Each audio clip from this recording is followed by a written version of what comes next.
బోయ వాల్మీకులతో ఇతర కులస్తులను ఎస్టీ జాబితాలో చేర్చడాన్ని నిరసిస్తూ పలు ఆదివాసీ సంఘాలు మన్యం బంద్కు పిలుపునిచ్చాయి.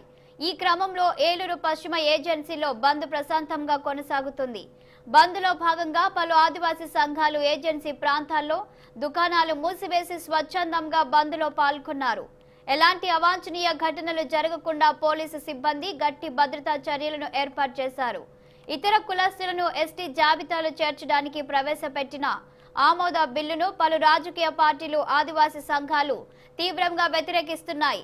ఏజెన్సీ ప్రాంతాల నుండి గిరిజనులను తరిమి కొట్టడానికే ఇలాంటి చీకటి జీవోలను తయారు చేస్తున్నారని ఆదివాసీ సంఘాల నేతలు మండిపడ్డారు.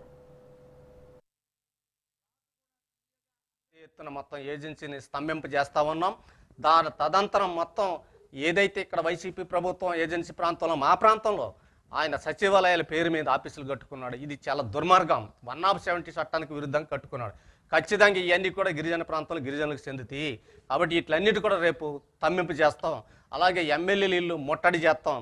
ఎప్పటికైనా ఎమ్మెల్యేలారా మీరు తెలుసుకొని మీ పదవులకి రాజీనామా చేసి బయటికి రావాలని మేము మీకు పిలిపిస్తూ ఉన్నాం. అంతేకాకుండా ఈ రోజున గిరిజనేతర నాన్ ట్రైబల్ పార్టీలో ఉన్నటువంటి ప్రతి ఒక్కరు కూడా మొత్తం అక్కడ సర్పంచుల దగ్గర నుంచి వార్డు నెంబర్ల దగ్గర నుంచి జడ్పీటీసీ దగ్గర నుంచి ప్రతి ఒక్కరు కూడా మీరు ఈ నాన్ ట్రైబల్ పార్టీలకి రాజీనామాలు చేసి మీరు మన జాతి కోసం మీరు బయటికి రావాలని మేము పిలిపిస్తూ ఉన్నాం. అంతేకాకుండా గతంలో ఉన్నటువంటి తెలుగుదేశం ప్రభుత్వం ఏదైతే ఉందో ముఖ్యమంత్రి చంద్రబాబు నాయుడు ఉండగానే ఆ రోజు ఆయన బీజం వేశాడు ఈ యొక్క తీర్మానానికి. మొదటి దొంగ తెలుగుదేశం ప్రభుత్వం, ముఖ్యమంత్రి ఆ రోజు ముఖ్యమంత్రిగా ఉన్నటువంటి చంద్రబాబు నాయుడు ఫస్ట్ దొంగ.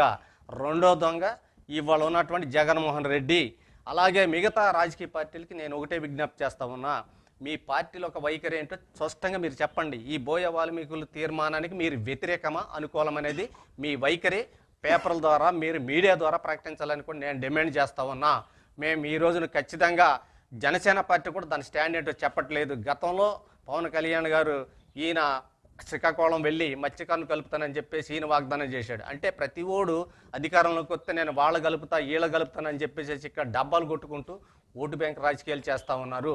కాబట్టి దీన్ని ఎట్టి పరిస్థితుల్లో కూడా దీన్ని అంగీకరించేది లేదు. అందుకనే ఈరోజు ఆదివాసీ ప్రజానీకానికి ఆదివాసీ సమాజానికి నేను ఒకటే విన్నవించుకుంటున్నా, చదువుకున్నటువంటి యువకులు చిన్న పెద్ద తేడా లేకుండా మొత్తం అందరూ కూడా రోడ్డు మీదకి వచ్చి పెద్ద ఎత్తున దీన్ని ప్రతిఘటించాలి.